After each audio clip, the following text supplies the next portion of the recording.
اهلا بيكم. النهارده الفيديو الجاي انتوا شايفيني بنفس المنظر اللي انا مصوراهم في نفس اليوم، بس انا منزلها لكم على مرتين.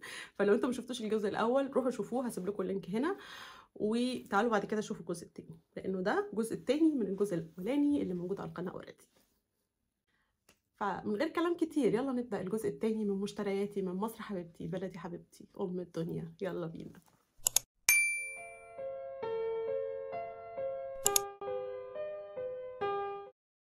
طبعا وانت بتتمشى في مصر لازم هتتمشى في وسط البلد، وانا الحقيقه كان عندي مشاوير كتير قوي في وسط البلد، ففي هناك بتوع كتب، فعشان تستثمروا وقتكم صح اشتروا كتب من مصر، لان الاسعار الكتب اللي بالعربي هنا في دول اوروبا بتكون غاليه جدا. فاشتروا بقى من هناك على قد ما تقدروا. فانا اشتريت الاثنين دول على اساس يعني ان شاء الله قبل ما انزل مصر اكون خلصت الاثنين دول، اجيب غيرهم. ف دي تب حلوه جدا لو انت رايح اجازه لمصر، ممكن تشتري للناس كتب، في كتب عربي وانجليش كل اللغات اصلا، وهيكون عندهم الكتب رخيصه جدا واسعارها حلوه. واي كتاب حتى لو الراجل مش حاطه قول له انا عايز كتاب كذا هيجيبه لك في ثواني. واسعاره طبعا حلوه جدا جدا مقارنه بهنا، وتعتبر هديه قيمه جدا لاي حد بيحب القرايه. ف اللي بعده من الحاجات اللي انا كنت بشوفها على الانترنت على طول هي الفوطه دي. انا شفت حد كان في محل كان بيعمل بيها تقريبا السكرين بتاعت التليفون، كنا بنغير سكرينة الموبايل. ايه ده، الله البتاعه دي فين؟ ده انا نفسي واحده زيها، عندك منها بكام؟ وقعدت اعمل كده شبه السياح. فراحت قالت لي بس حبيبتي بتتباع في كل حته ب 20 جنيه. فراحت جابت لي منها كتير قوي، راحت جابت لي منها بتاع 4 ولا حاجه، فجابت لي كل الالوان.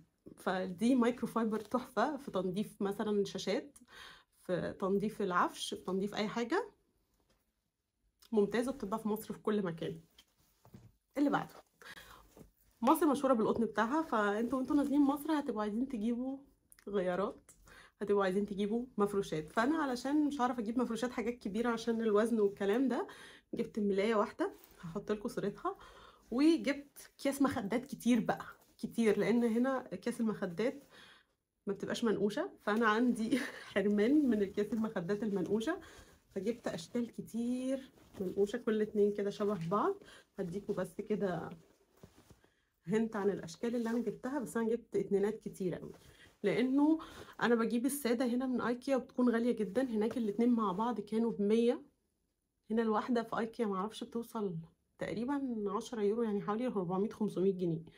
ففرق السعر خيالي، وفي نفس الوقت انتوا ضامنين ان الحاجات المصري لو انتوا شارينا من مكان ممتاز هتلاقوها ان هي قطن 100%، وهتكون بتعيش معاكم سنين طويله. وخصوصا لو انتوا في اوروبا فانتوا عارفين ان الحاجات المنقوشه بتاعه المخدات دي مش كتيره، يا اما بتيجي مع اللحاف مع كفر لحاف، يا اما بتيجي لوحدها بتكون ساده. ف انا عندي حرمان من المفروشات فجبت كتير قوي. وكمان جبت منهم برضو اللي هم زي بتوع ايكيا دول، اللي هم الاتنين الساده بيكونوا مع بعض كده اهو. دول كيسين مخده. المحل ده اسمه المأمون. ليه فروع كتير جدا في كل المولات، وحاجته قطن 100%. عنده ملايات تحفه، عنده فوط جميله، عنده مخدات، عنده الحاجات دي كلها. فلو انتوا عايزين مفروشات، لو انتوا عايشين في اوروبا زي هتكون عندكم حرمان من الحاجات القطن الحلوه دي، فروحوا المأمون ده مضمون 100%، وحاجته قطن وحاجته جميله. انا جربت منها كذا حاجه. المفروشات من مصر لا يعلى عليها. اللي بعده من احلى صفقات حياتي انا رحت الحسين. هحط لكم هنا كده صوره الريل بتاعي اللي انا عملته وانا في الحسين. لو عايزين تتابعوني على الانستجرام هسيب لكم اللينك بتاعي تحت، فروحوا تابعوني. هتشوفوا بقى ريلز كتير من الحاجات اللي انا بعملها على طول، لان انا الانستجرام هو الحياه الشخصيه بتاعتي والحقيقيه. فانا كنت في الحسين، فوانا في الحسين بقى اشتريت دي. بصوا بقى، آه. انا عندي واحده زيها بس مش التخن ده. بصوا دي تخنها قد ايه، يعني تصلوا عليها وانتوا في منتهى الراحه. ممكن تصلوا التهجد والتراويح، تشجع على الصلاه، لان هي طريه. وانا عندي مشكله ان انا في الصلاه ركبي بتوجعني جدا، والحتت دي بتوجعني لو طولت في السجود، وعندي مشاكل كتير قوي في الجلد. دي بالنسبة لي منقذ، وفعلا هيشجعني جدا جدا جدا ان انا اطول في الصلاة. فموجودة في الحسين، هي كانت سعرها تقريبا 300 او حاجة كده، وفصلوا معاهم لان هم بيفصلوا. ولو نزلتوا مصر اوعوا ما تروحوش الحسين وتاكلوا عند فطاطري الحسين، وشوفوا الريل بتاعي وتابعوني على الانستجرام، هتشوفوا كل الحاجات اللي انا عملتها في مصر تقريبا. اللي بعده علشان نكمل بقى طقم الصلاة ونكمل الموضوع، انا جبت من المحل ده اسمه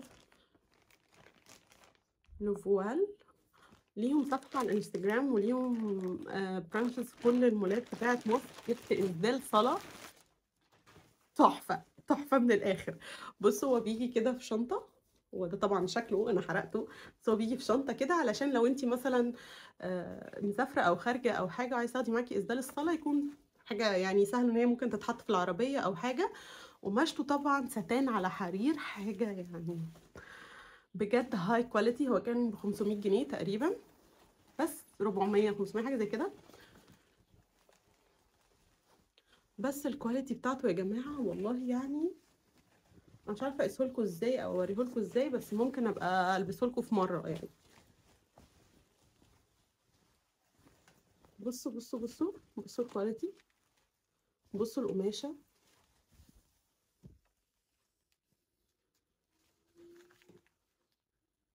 ولونه طبعا جميل قوي قوي قوي قوي. والطرحه بتاعته فيها في النهايه كده زي ما انتم شايفين كورنيشه كده، شكله جنان جنان جنان، وشكله غالي وشكله حلو. وبجد يعني انا كان نفسي اجيب كل الوانه من كتر ما كانت كل الوانه حلوه. فالمحل ده اسمه لافوال، لو انا بقولها صح يعني، انا ثقافتي مش، او لوفوال، لوفوال ممكن، انا ثقافتي مش فرنسي فمش عارفه. بس المهم ده اسمه، هو مشهور قوي في مصر، عنده طرح وعنده حاجات للمحجبات وعنده الاسدالات الحلوه دي. لو رحتوا مصر ما تنسوش تجيبوا مصليه واسدال. اللي بعده، وانا اتعلمت من اخطائي السنه اللي فاتت ان انا ما كانش عندي حاجات كتير لرمضان، ورحت اشتريتها كلها بالغالي من امازون ومن شي ان.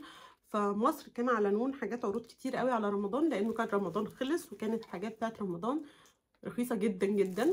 فجبت دول مفارش بتتحط للتلاجة، طبعا هتشوفوهم معايا بقى ان شاء الله السنه الجايه في رمضان لو ادانا ربنا العمر يعني.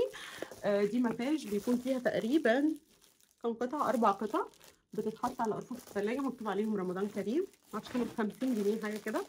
وكمان دول الكف والبتاع بتوع المطبخ، وكنت طالبه مفرش بس للاسف ما جاش وانا هناك فما لحقتش اخده.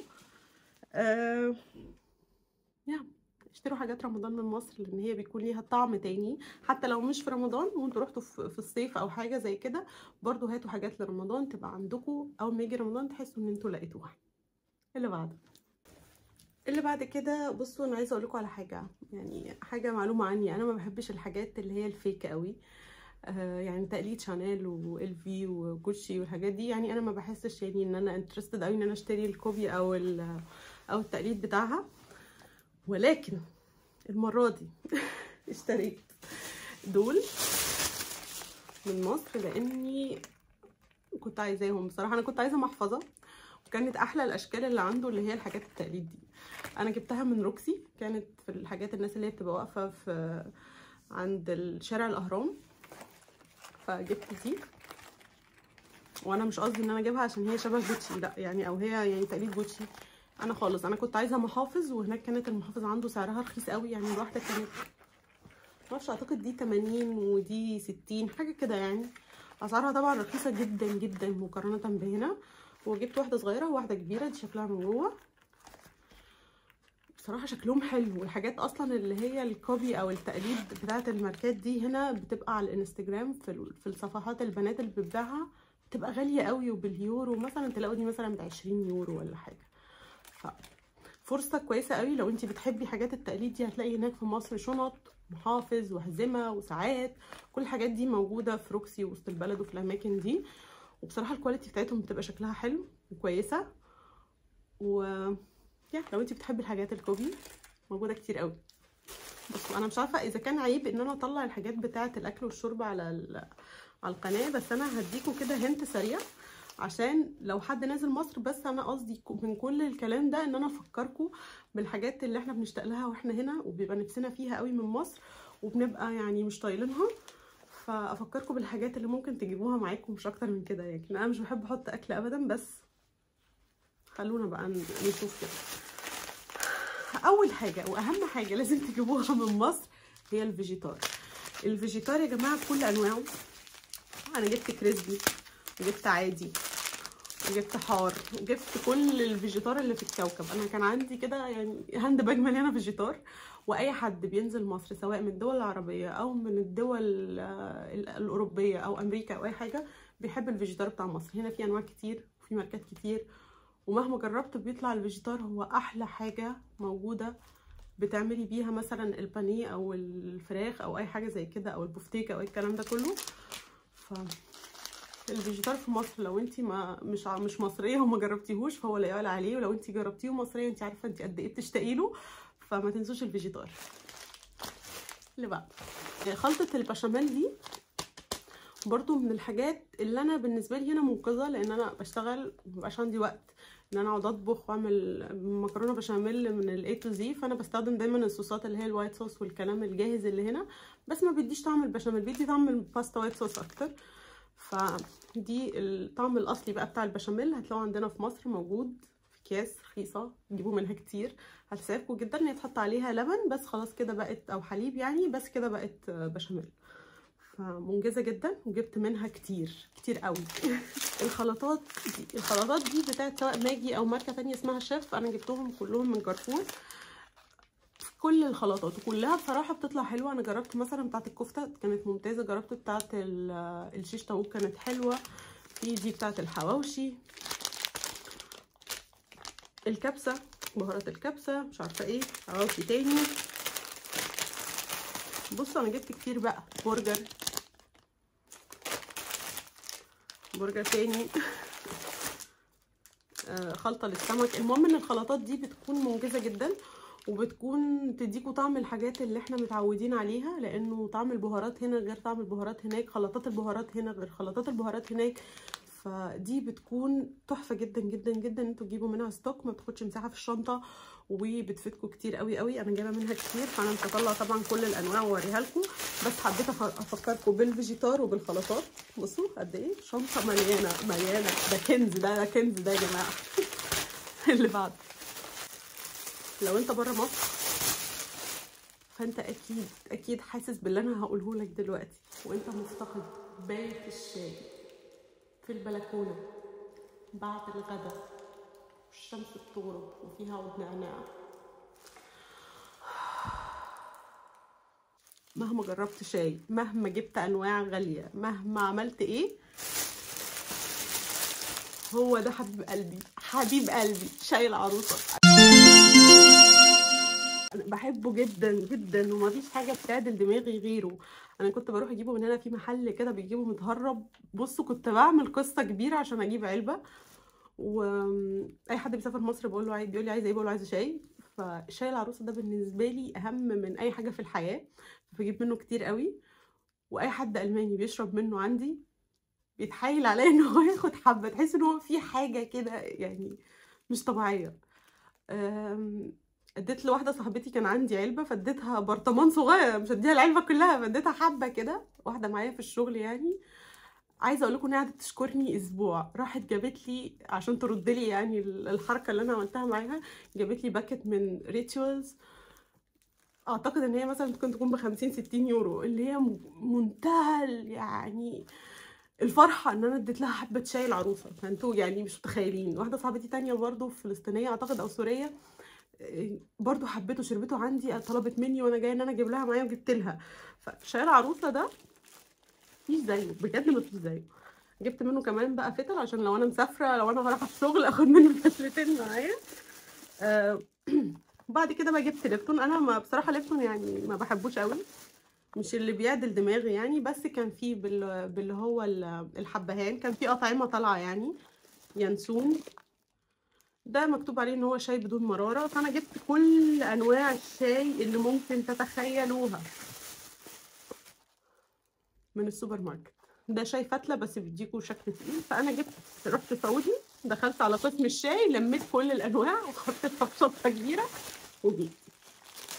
اخر حاجه للناس اللي عايشه في اوروبا وعارفين كويس قوي انه هنا احنا بنقعد نحقق وندقق في الحاجه ونشوف فيها جيلاتين ولا ما فيهاش، وبنقعد نبص كده يا ترى الجيلاتين ده حيواني ولا جيلاتين نباتي، وبنقعد نخش في قصة كبيرة واحنا بنشتري اي حاجة فيها جيلاتين. فأأمن حاجة ان انتوا لما تروحوا مصر تجيبوا كل الجيلاتينات اللي انتوا بتحبوها. فانا جبت الجيلي الفراولة اللي انا بحبه وابني بيحبه، جبت انواع الجيلي كلها اللي احنا ممكن ان احنا بنقف في السوبر ماركت نقعد نفكر، ونروح محل تركي. والاتراك شويه بيحطوا مثلا نكهات معينه كده في الجيلي بتاعهم، ما بيعجبنيش بصراحه. ف اشتروا الجيلي من مصر وريحوا دماغكم لو انتوا في اجازه. ودي كانت كل الحاجات اللي بتتاكل.